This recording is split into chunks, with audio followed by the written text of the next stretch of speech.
Before the first breath of morning, the ocean is already here. It has always been here, arriving, departing, returning. Watch a wave approach the shore. It has traveled perhaps 1,000 miles to reach this moment, this beach, this grain of sand. And when it arrives, it does not stay. It releases everything it carried, every molecule of water, every particle of salt, every whisper of wind that pushed it here. And then it returns. Not because it failed, not because it was rejected, but because this is what waves do. They arrive, they release, they return. Again and again and again.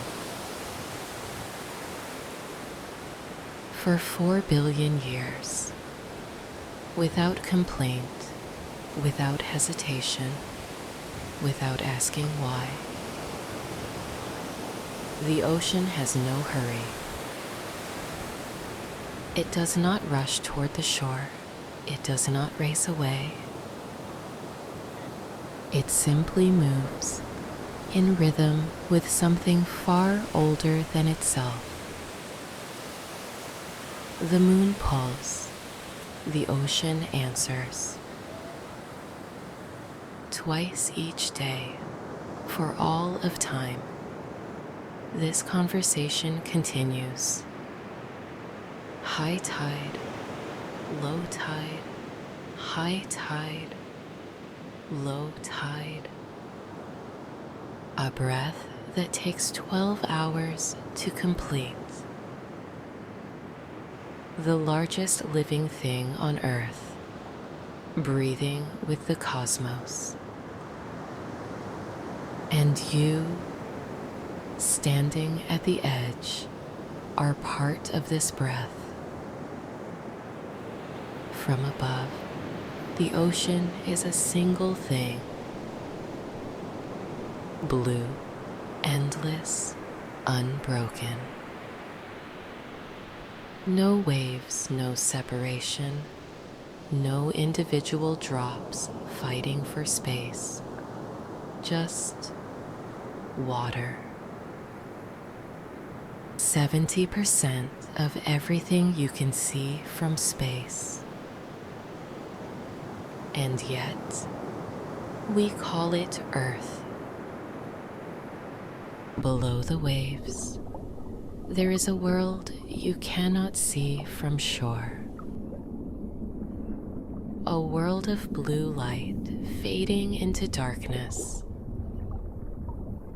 A world where sound travels 4 times faster than in air, where whales sing songs that cross entire oceans, where pressure increases with every meter. And yet, life thrives. In the deepest trenches, where no light has ever reached, something lives. Not despite the darkness, not despite the pressure, but within it. What are you carrying that feels too heavy to hold? What darkness are you resisting that might simply be depth? When you cry, the ocean remembers. When you sweat, the sea speaks. You are not separate from the waves. You never were. Every heartbeat is a tide. Every breath is a wave, arriving, releasing, returning. A wave does not cling to the shore. It does not beg to stay. It does not build walls to prevent its return. It touches the sand and lets go completely. And in that letting go, it becomes part of something larger again. Not lost, not diminished, returned. What are you holding that the ocean would have already released? What are you afraid to let go because you think it defines you? The wave does not worry it will lose itself when it returns to the sea. It knows it was always the sea, just as you, beneath all the forms you take, all the roles you play, are already whole. The ocean can be violent, waves that tower like buildings, currents that pull ships under, storms that remake coastlines overnight. But below the storm, 30 feet down, there is calm.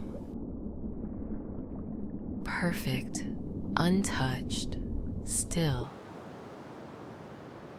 The storm rages on the surface, but the depths remain peaceful. You too have depths,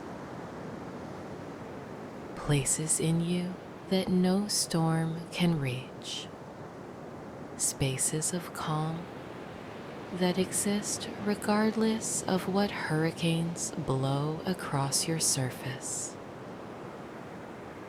The question is not how to stop the storms. The question is, how deep can you go? Stand at the edge of the ocean. Look out. There, where the water meets the sky, is a line you can never reach. Walk toward it for a lifetime. Sail toward it for centuries. It will always be exactly the same distance away. The horizon is not a destination. It is a reminder. Some things are not meant to be reached. Some mysteries are not meant to be solved. They are meant to be wondered at. The ocean does not try to touch the sky. It simply reflects it. Every coastline on Earth is being reshaped by the ocean. Not quickly, not violently, slowly, patiently, inevitably.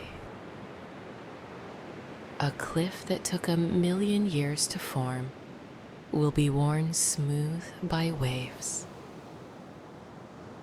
A beach of rough stones will become sand. Not because the ocean is strong, but because the ocean is patient. One wave changes nothing. 10 billion waves change everything. What in your life needs not force, but patience? What hard edge in you might soften with time if you stop resisting the waves? The water in the ocean is older than the ocean itself. The ocean will be here tomorrow, arriving at the shore, departing from the shore, just as it did today, just as it did 10,000 years ago. It does not need you to understand it. It does not need you to fix it.